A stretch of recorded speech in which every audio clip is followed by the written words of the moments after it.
Thanks for tuning in to CPA Life, where today we look back at John Randolph's conversation with Roman Villard of Full Send Finance. A passionate advocate of looking after people and ensuring success doesn't come at the sacrifice of one's life, Roman shares his insights on how to make that possible for the accounting profession as a whole.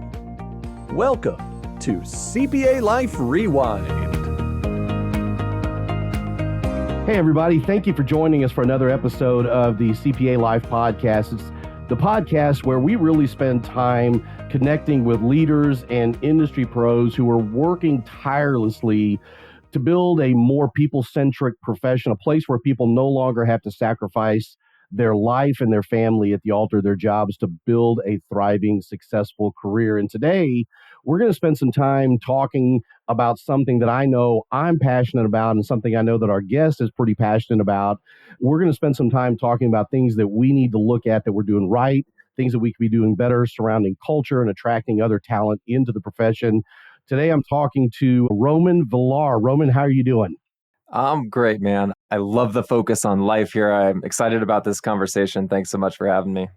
Hey, you're more than welcome. I enjoyed listening to you at the Bridging the Gap conference, and I knew that a lot of that would kind of really dovetail into what it is that we spend a lot of time talking about. For those of you that don't know, if you haven't connected with Roman on LinkedIn, he is the co-founder of Full Send Finance, which is an accounting, finance, and data strategy firm that's designed to enable scalability and growth for small to mid-sized business owners.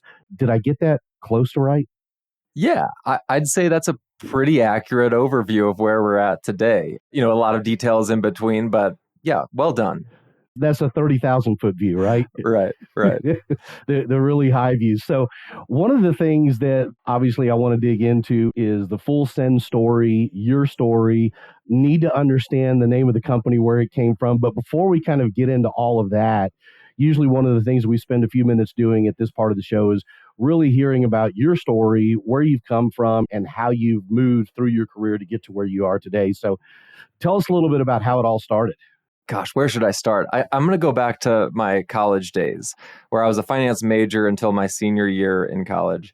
And I remember my accounting professor, who I developed a great relationship with, he said, hey, listen, if you do finance, you'll likely be doing a lot of finance work in your career. If you do accounting, you can do anything.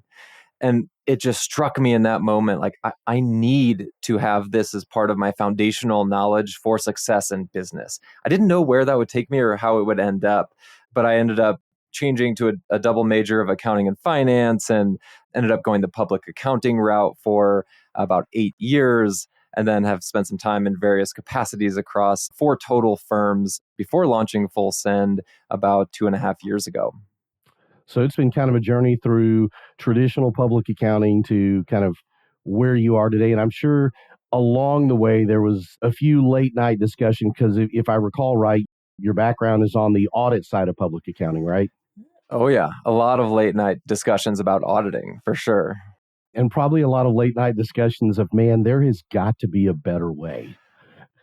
You know, yes, because it was a grind, but it was a time in life where I was able to dedicate that time without too much responsibility inflection. I think in the back of my mind, I thought culturally or firm-wise, there's probably another approach that would also be highly successful, but not a lot of time entrepreneurially thinking about how to solve that problem. Where did that kind of mindset start to shift from employee to, man, I think I could do something here?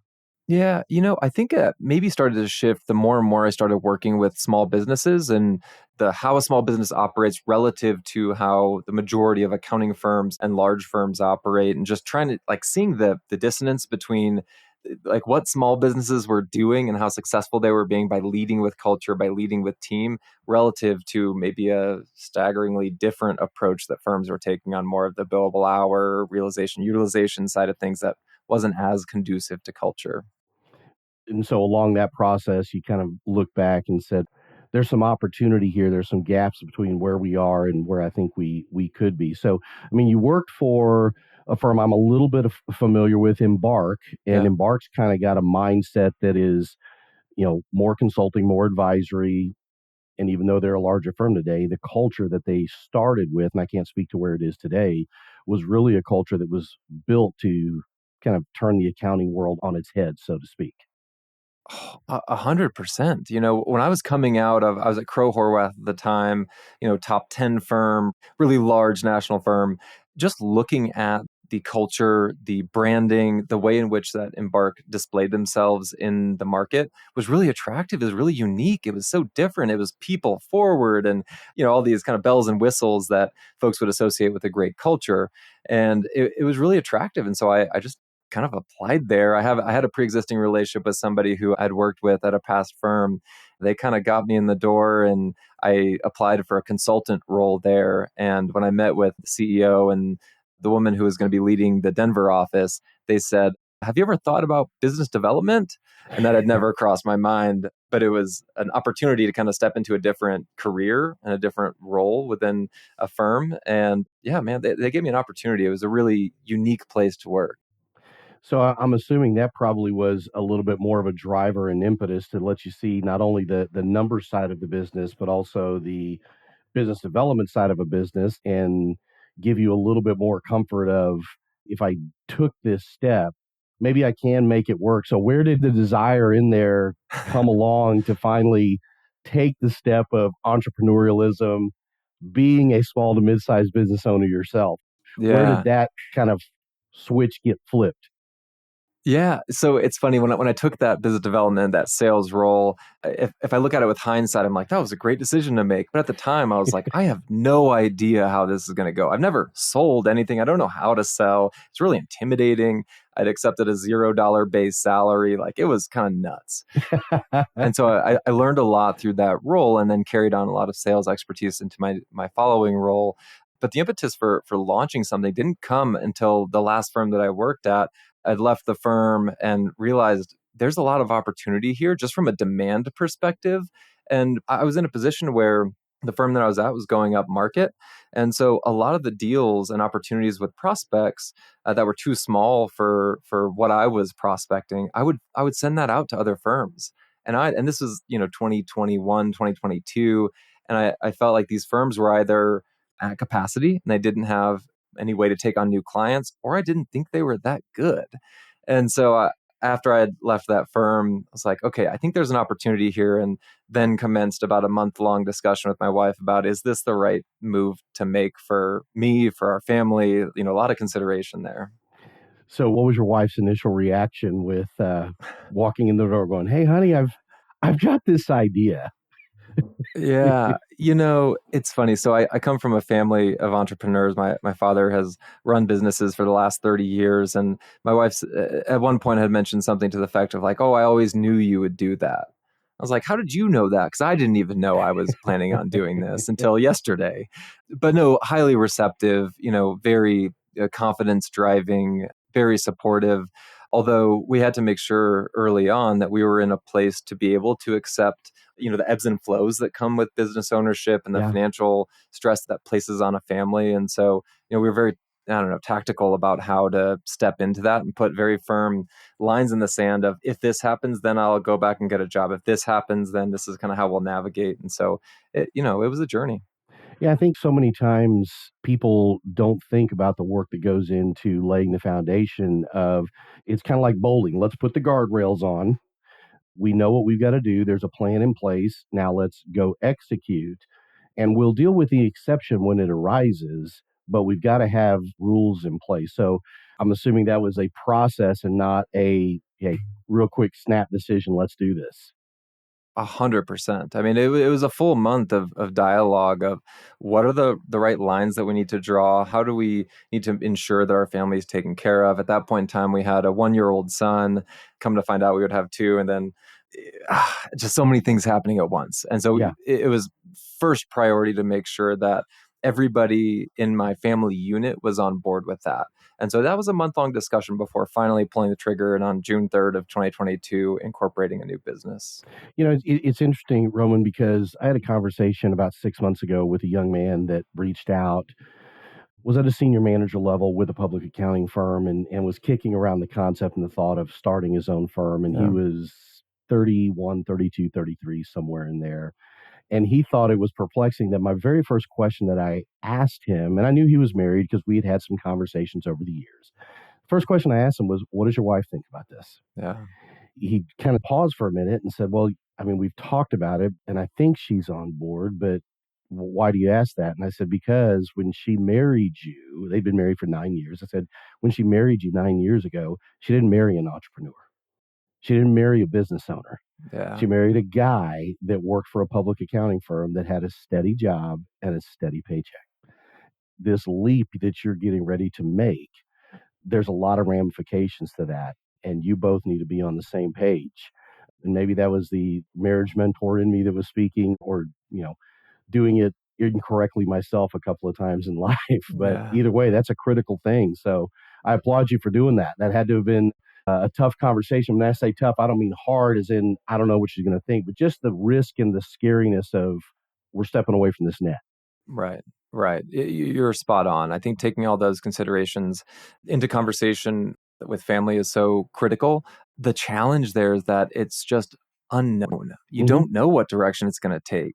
And it's not just the financial component that impacts a relationship, it's the time. What I didn't foresee at the time, and I kind of had an idea, but it's like, hey, I'm going to be up at 5 a.m. I'm going to work until our child wakes up. And then I'll probably be spending time after, maybe you go to bed and spend 2-3 hours working at night to help get this thing moving. Because in no way did I ever believe that I was going to let this die. And, like that's a lot. It's a big commitment. And so you got to make sure that you're aligned on that front before jumping into it. Yep. So how did that daily schedule work for you? Was it that smooth and, you know, come Yeah, together pretty no, easily? no, not at all. So I did say, okay, I'm going to incorporate, and then I'm going to spend 2 months working on internal operations, like set myself up for success to be able to serve clients really well. Because if I don't do that from day one, it's not going to be successful. Right. The irony of that is I spent 2 months developing internal operations, setting things up, some light automations, getting the systems involved, spending some capital on getting that stood up, only for most of that to be unwound later once we started to bring some team members on board. That's a different story. But, I really wanted to make sure that I was capable of delivering a good service from day one. And so I turned on revenue website, forward looking sales activities about 2 months after I decided to jump in full time. So that was in 22 timeframe, correct? Right. We're 2 years down the road. Well, before we jump 2 years down the road, what's the story with the name of the company, Full Send Finance? I started to think about the industry and think about generations coming into the industry. What connects with them? What connects with target market that I'd be looking to go after? And I thought, most folks are not really looking at Smith, Jones, and Hughes CPAs down on the corner anymore. It doesn't really excite many people. And not that a name is the driver of that, but you have a significant opportunity with the name of your company to be able to send a message. Mm-hmm. And so I had a whiteboard full of a list of names. Shortly before that, I'd gone on a ski trip with a number of great skiers, and we were going kind of backcountry. You ski your tips over the ledge of about a 10, 15-foot drop. And I remember one of the leaders of that group was saying, hey, just send it, go full send. And it was just the mantra of like, all right, once you drop in, you're committed. You are all in. Yeah. And I just loved how that resonated with the thought of working with entrepreneurs, working with startups, working with growing businesses who are committed to making their business a success. And so ended up naming the company Full Send, and seeing that come to life has been a lot of fun. It does indeed resonate with a lot of our target market and potential folks to join the company. It's been a lot of fun. I got to believe that, again, with the market that you're going after, the clients that you're working with, the small to mid-sized business owners, they are all folks that resonate not only with the name of the company, but with the story that you're talking about, because Yeah. it's same story, third chapter, fifth chapter, ninth chapter, every time you interact with one of those people, because they've had those discussions, they've had those sleepless nights just like you have. Spot on. I think the relatability to our target market is quite high because we've got a much smaller distance between, having taken that leap and knowing what that feels like, a small distance between that and then our client service. And so we relate to what our clients are going through. We relate to their problems. We can empathize with them versus in larger firms, it's just a little bit more difficult to accomplish that because you've got 7, 8 layers between the folks that originally started the company, if they're still around, and then where the service level is happening. So 100% agree. Absolutely. I think there just is I don't know if you want to call it, on the positive side, synergies, or on the not so positive side, the misery loves company, whichever one. But I think there's a lot of value when you get in a room with another person or other people that, like you, failure's not an option, because it's not about a corporation that's not working out. Yeah, It's about my family. It's about my life. It's about all of the things that we do in our life are driven by this vehicle, which really kind of speaks to the types of firms that you guys are working with as well. that's right. That's right. I often will relate to things that our clients are going through in the sales process with our current clients and just try to level with them. Say, hey, listen, like I know what this is like, and here's how we want to help you accomplish building X, Y, or Z or solving this problem. And so, yeah, it's a big part of our journey, our conversations with the clients every day. Well, let's talk a little bit about kind of where you are today. You started the firm 2 years ago. What does the makeup of the firm look like today in regards to personnel? How many of those are, core employees? How many of those are contractors? What does that look like? Do you delineate between those two? And how does that drive the culture of Full Send Finance? Yeah, it's a great question. So I realized early on I wanted to be very culture forward, and it's a little bit more difficult to accomplish in a 1099 or contractor environment because not everybody's necessarily rowing in the same direction. Like I know you can set up rhythms that enable that, Yep. but I wanted to hire full-time folks and thought that that was really imperative. And so today we have 12 members on the team, 10 of which are on the accounting services side and two of which are on our data services side, all full-time with the exception of one on the data side who will hopefully be coming on full-time in the next year. And then we have on our accounting team, we have 6 that are here locally in Colorado. And then we have 4 that we've been developing in our Argentinian office. Okay. We don't have a physical office space down there now, but we want to enable the same culture and same benefits and things like that to our team in Argentina as well. So how did you, I mean, when you mentioned Argentina, how did Argentina become the location of choice? Was it a strategic decision, or was it something that just happened that way? Yeah. So we initially tinkered around with how do we enable scalability while also enabling affordability for our clients and what's the right model to support that. And so a lot of firms in our space look at the Philippines, look at India, look at South America for options. And so Hmm. what we wanted to do is identify what's the closest level of culture building that we can maintain with ease of communication, with a high degree of service delivery. And so culture is a big part of that. And we found that many of the folks that we met with and spoke with in Argentina really shared a lot of the same things that we enjoy doing, the same benefits that we have. And like, I don't know, it just felt like it was a much better connection. So it was kind of more of a gut thing. Hmm. But that came from interacting with many other firm owners who had also gone that direction and just spoke so highly of their experiences. So that was kind of our impetus for leaning into Argentina specifically. How would you define the culture of Full Send? I love the phrase that you use, culture forward. I really like that. So when you talk to people about Full Send, Yeah. how do you describe the culture? What are some things that you guys have done from an intentionality perspective to make sure that, hey, it's not just who we say we are, it really is who we are? Yeah, it's a great question because it's a living and breathing thing. It's constantly evolving.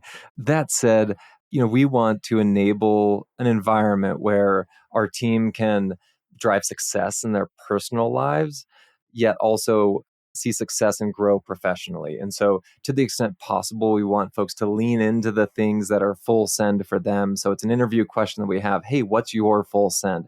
What's the thing that makes you come alive? And so, we're constantly refining and trying to figure out how to make that happen. And, it's interesting. One of the biggest challenges that I have is we want to be a culture forward firm. We also want to have branding that speaks life into who we are, what we do, and the type of people that do it. And one of the things that is constantly on my mind is I do not want to create a distance between the experience that our team has and what we're marketing out in public. And that's something that I've constantly been wrestling with of like, how do I ensure that there isn't a widening distance there? Because in the nature of professional services, it can be hard. You can have a client that's really challenging. You can have a specific project you're working on that's really tough that can drive angst and kind of animosity towards your employer or your profession. And so we want to handle those things really delicately. We want to handle them with grace. We want to make sure that we're still putting our team in positions to succeed on the personal and professional front. So it's a constant kind of battle that I have to make sure that we're not just widening this gap of aspirational culture versus actual culture. Yeah, because I think that if you get going down the road with momentum, so many times if you let enough time and distance get in there, you lose perspective Yeah. and you're 2, 3, 4 years down the road. And it's one thing if you're 2, 3 weeks or 2, 3 months down the road and you recognize that we're starting to veer off course and you can hit the brakes real quick and say, hey, let's fix some stuff. Yeah.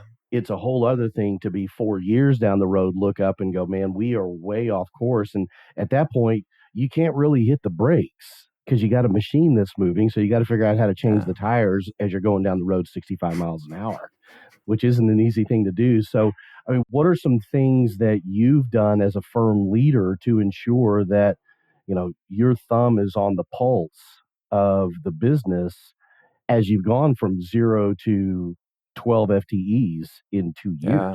That's a pretty big step. Yeah, it is. And a lot of change occurs. I think there's a few tactical things that we've done, and then I'll share another story on top of that. But things like having weekly all hands meetings. Hey, we're all in the same room talking. It may be virtually, we may have some people in the office, but making sure we're all in sync with one another, just from a conversational standpoint of where the firm's going, what's happening, what needs to get done, but then also on our communication channels. So in Slack, we are constantly in communication with one another. It's so important that we're, rowing the same direction. Then from like a benefits perspective, we established the full send fund. And so we've allocated dollars to each employee to be able to spend money on things that bring them joy and bring them life. And so we have to reinforce that sometimes because it's easy to forget. But I've seen these transactions come in of like buying a flight or buying a concert ticket or buying trees for a garden that bring me a lot of joy. And I'm like, yes, like that's it. That said, the story on that is my business partner, Stacy, who came on board in March of last year. She does such a good job of keeping me in check, of not being too aspirational from the standpoint of like, what can we actually accomplish to not get people really excited about something and then not take action on it. And so she'll like kind of reel me in on that. I like that idea a lot, but like, let's pause until we have a plan that we can actually execute to then deliver to the team to help enable their success. Yeah, I think that sometimes as a visionary leader, you have these ideas of what you want to do and they look great on paper. They even sound they sound even better in our heads. You know, and we'll talk a little bit about the whole concept of remote, hybrid, in office, whatever. But there's a client we were working with earlier this year, and we're talking about the necessity to embrace some type of a hybrid culture. Mm, And his reaction was, I think it's great. We'll start next week.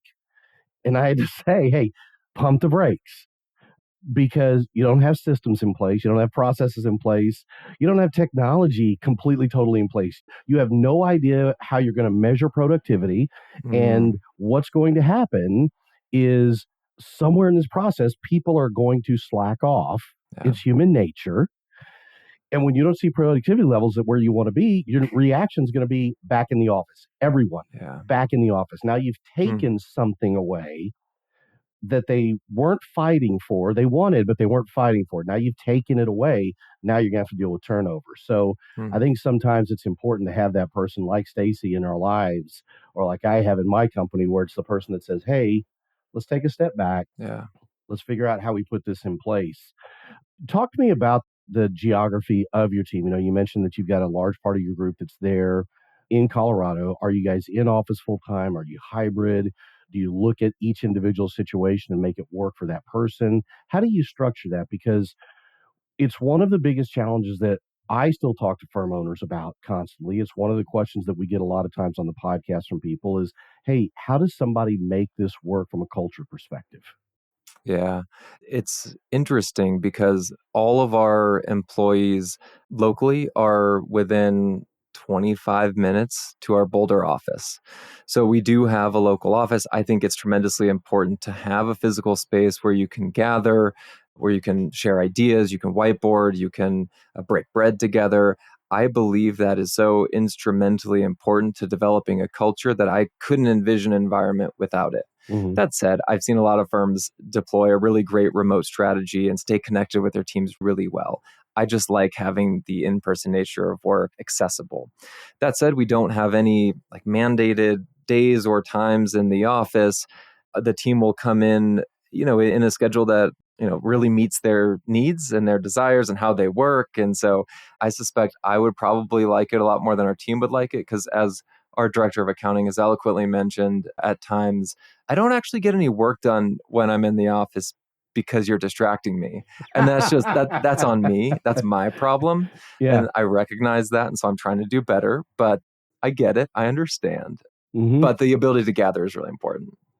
Yeah. I think that I'm with you on the whole concept of breaking bread. I think that there's my saying I've had for years is there's a lot of forgiveness in friendship.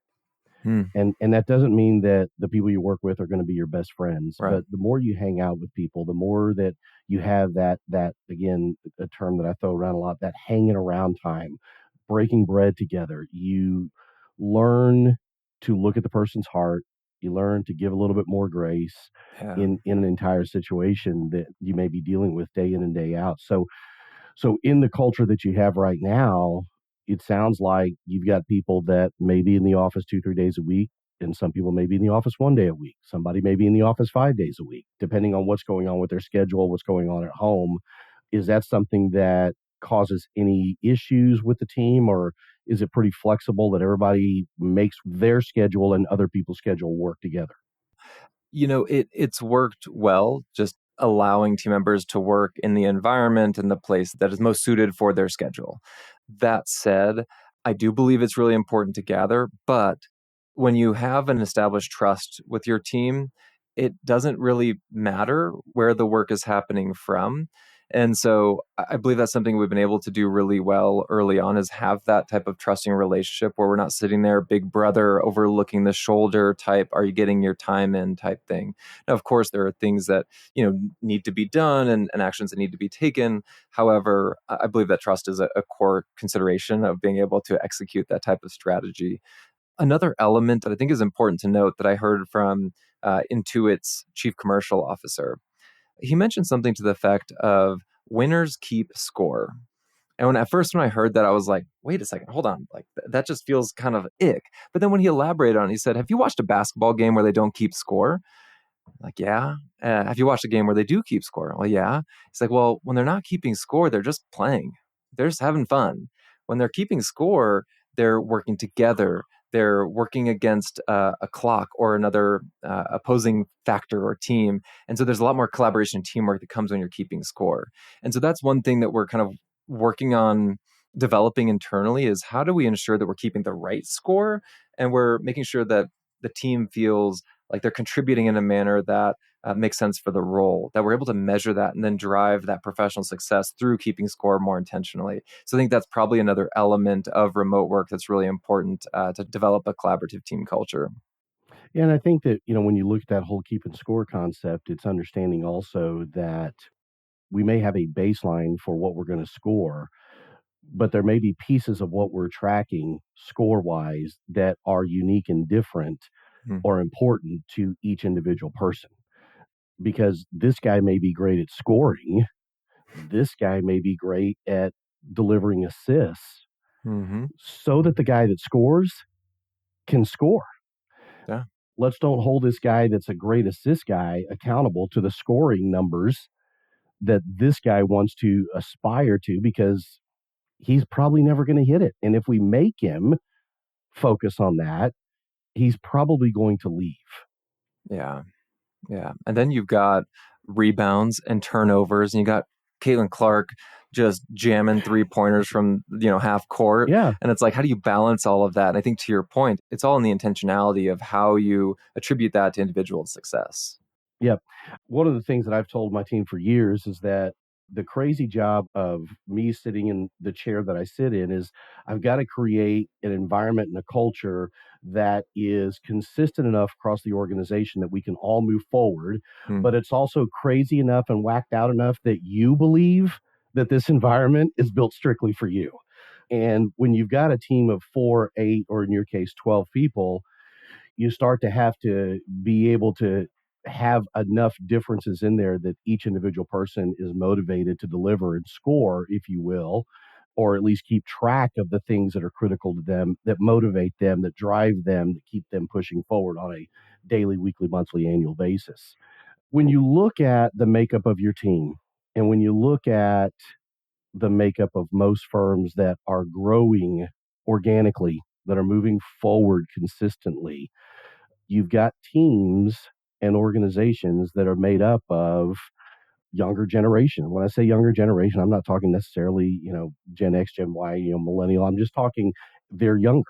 They're people that are a little bit more focused on life outside of the office and how do I balance that with inside of the office. Yeah. Talk to me about how you've been able to speak to those things to the audience of not only your current employees, but prospective employees, but also, I'm assuming, business owners that you're dealing with as well.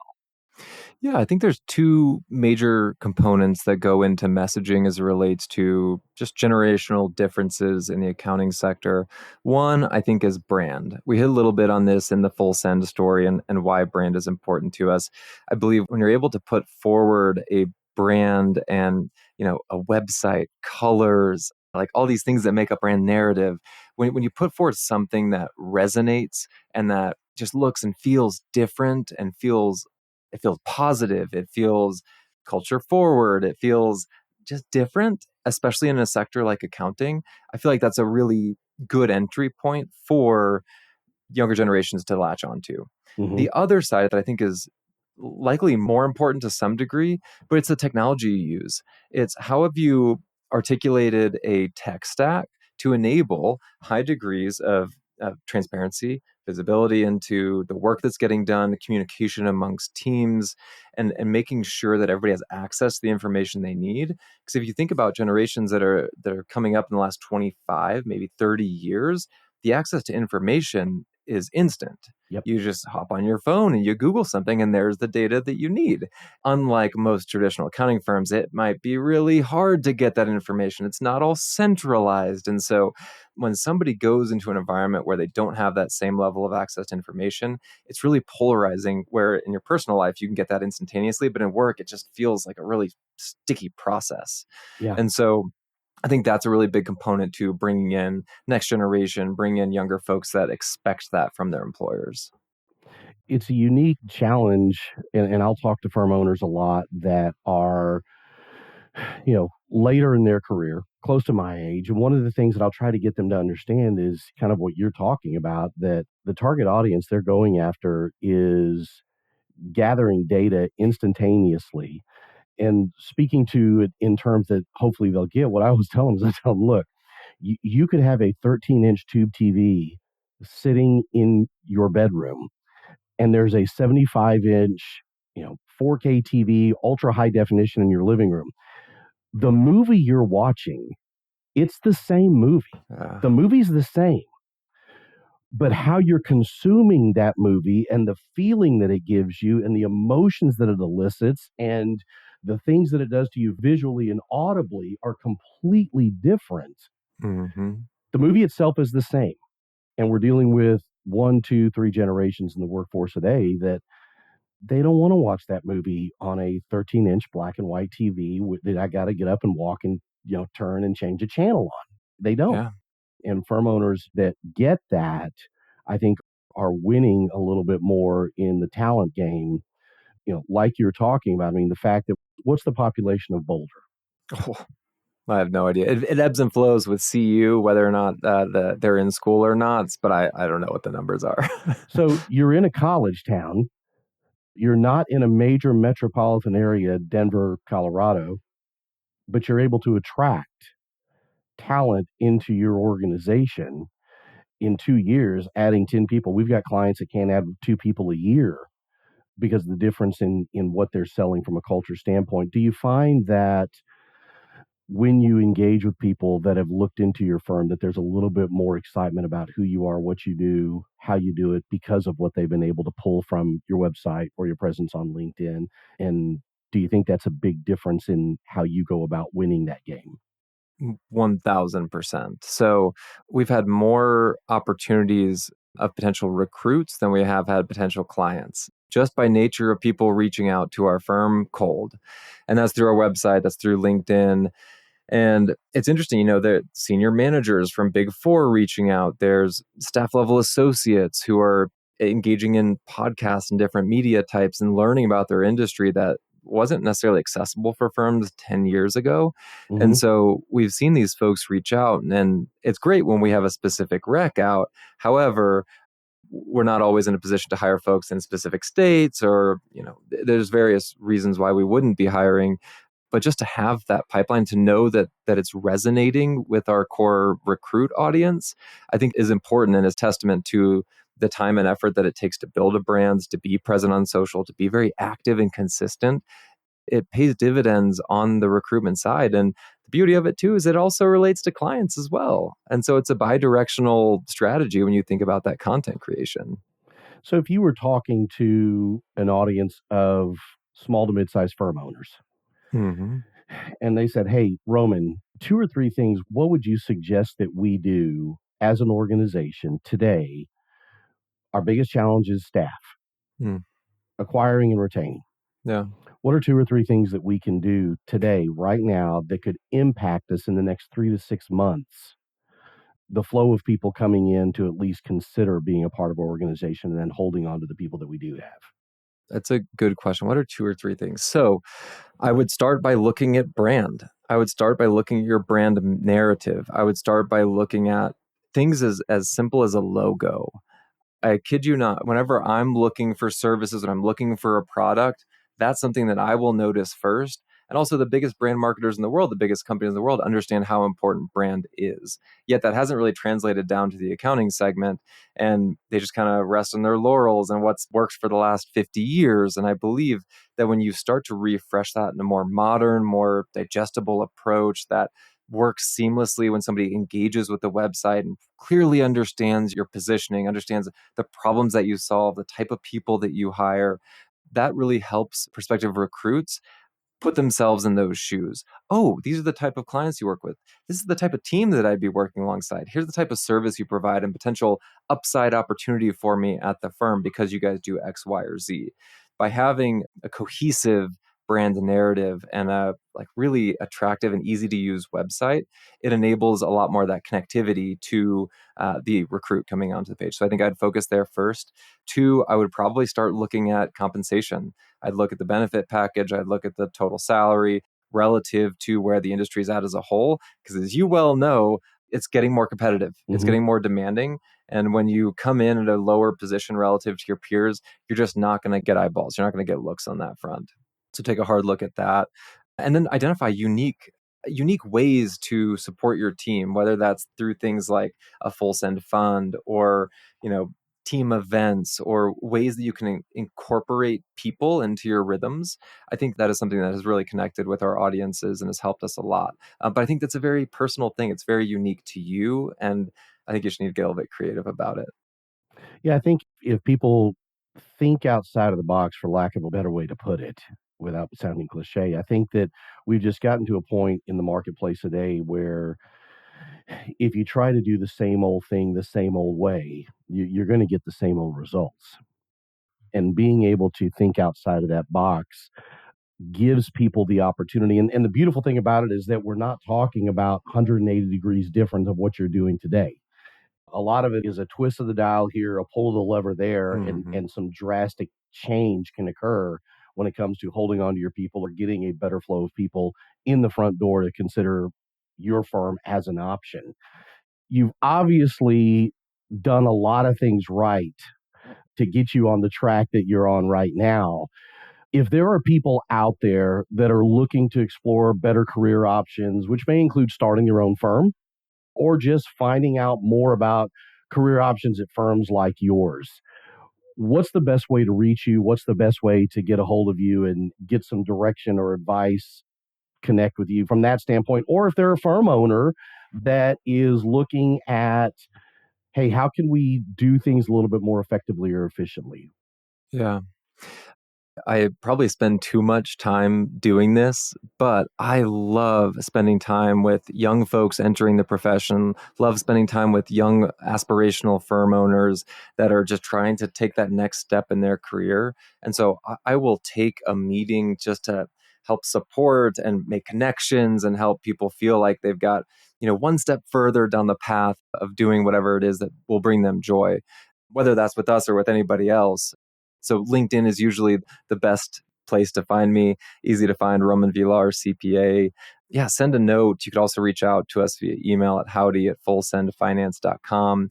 Outside of that, if you just start to look at the people on LinkedIn who are active, that work at firms that you think are really interesting and aspirational for you, perhaps send a note. There are so many people in this industry that are so generous with their time Yep. that I know it's intimidating to send a message of like, hey, I've been watching you. I hope you're, doing great. Would you mind spending a few minutes answering a few questions? Like, that's a cool message to receive for anybody. And so many people like giving back. So like, just take that step to send a note. Absolutely. It's funny you say that, Roman, because I was talking to somebody. A young candidate called, gentleman graduating, reached out, was interested in a couple of firms, and I let him know, look, I know the guys that own those firms. They're not client of ours. They do a great job of, their own recruiting internally. Would be more than happy to introduce you, though. Yeah. And so I sent an introduction to one of them, and he replied back and said, just tell him to send me a message. What's he afraid of? And I picked the phone up and called him, and I said, what he's afraid of is your title on your website is CEO. Yes. And he doesn't know that you're just another guy, that's a goofball like the rest of us. You're the CEO. That's all he sees. Yeah. So you're right. There's a lot of people out there that are doing everything that they can to blaze a path and let people know, hey, there's some opportunity here. Yep. And the absolute worst thing that can come out of a cold outreach like that is that somebody ignores it or they say no. And if that's the worst thing that happens, like, you'll be all right. So just take that step, get out of the shell. Would recommend. Absolutely. I want to thank you again for being with us today, Roman. You've shared a lot of information I think that people can pull from, whether it's people in the profession, people looking to get into the profession, or people that are building firms in the profession. So thank you so much for your time. Yeah, appreciate it. Keep doing what you're doing. I love the angle of spending time focused on life and life building activities. So keep putting out great content like this. Appreciate the time, John. Hey, I appreciate it. And for those of you listening, thank you so much for investing a little bit of time with us today. And if you enjoyed this episode, leave us a comment. Also, subscribe on the platform of your choice. Make sure that you're in the loop to hear all the conversations that we have coming up in the future, just like Roman, where you can find out what it's like to live a little bit of CPA life. Until next time. We hope you enjoyed today's episode. Be sure to subscribe on your favorite podcasting app, leave a 5-star rating, and visit our website for links and show notes at cpalifepodcast.com. We'll see you next time on CPA Life.